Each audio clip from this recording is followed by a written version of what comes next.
Gospel of the Day from the Gospel according to Luke, chapter 15, verses 1 to 3, 11 to 32. Tax collectors and sinners were all drawing near to listen to Jesus, but the Pharisees and scribes began to complain, saying, "This man welcomes sinners and eats with them." So to them Jesus addressed this parable.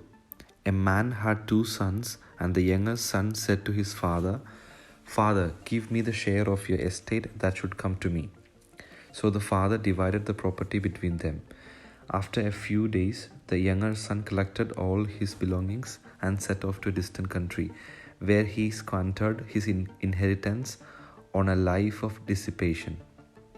When he had freely spent everything, a severe famine struck that country, and he found himself in dire need.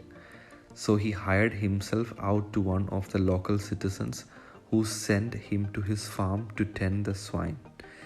And he longed to eat his fill of pods on which the swine fed, but nobody gave him any.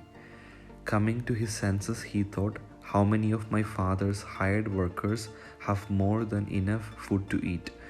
But here am I, dying from hunger. I shall get up and go to my father, and I shall say to him, 'Father, I have sinned against heaven and against you. I no longer deserve to be called your son. Treat me as you would treat one of your hired workers.' So he got up and went back to his father. While he was still a long way off, his father caught sight of him and was filled with compassion. He ran to his son, embraced him, and kissed him. His son said to him, 'Father, I have sinned against heaven and against you. I no longer deserve to be called your son.' But his father ordered his servants, 'Quickly bring the finest robe and put it on him. Put a ring on his finger and sandals on his feet. Take the fattened calf and slaughter it.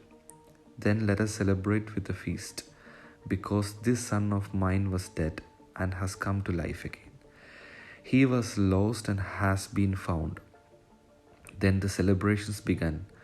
Now the older son had been out in the field, and on his way back, as he neared the house, he heard the sound of music and dancing. He called one of the servants and asked what this might mean. The servant said to him, 'Your brother has returned, and your father has slaughtered the fattened calf, because he has him back safe and sound.' He became angry, and when he refused to enter the house, his father came out and pleaded with him. He said to his father in reply, 'Look, all these years I served you, and not once did I disobey your orders. Yet you never gave me even a young goat to feast on with my friends. But when your son returns, who swallowed up your property with prostitutes, for him you slaughter the fattened calf.' He said to him, 'My son, you are here with me always. Everything I have is yours. But now we must celebrate and rejoice, because your brother was dead and has come to life again. He was lost and has been found.'"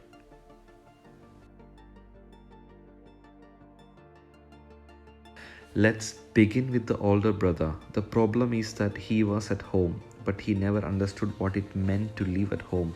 He did his duties, he did his work, but he did not understand what a relationship of love with his father was.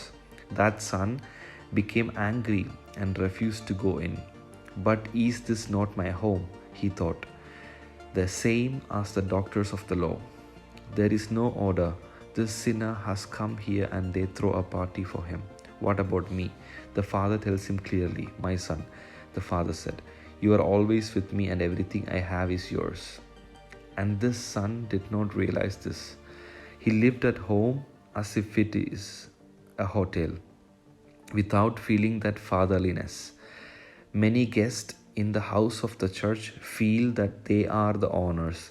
It is interesting. The father does not say a word to the son who returns from sin.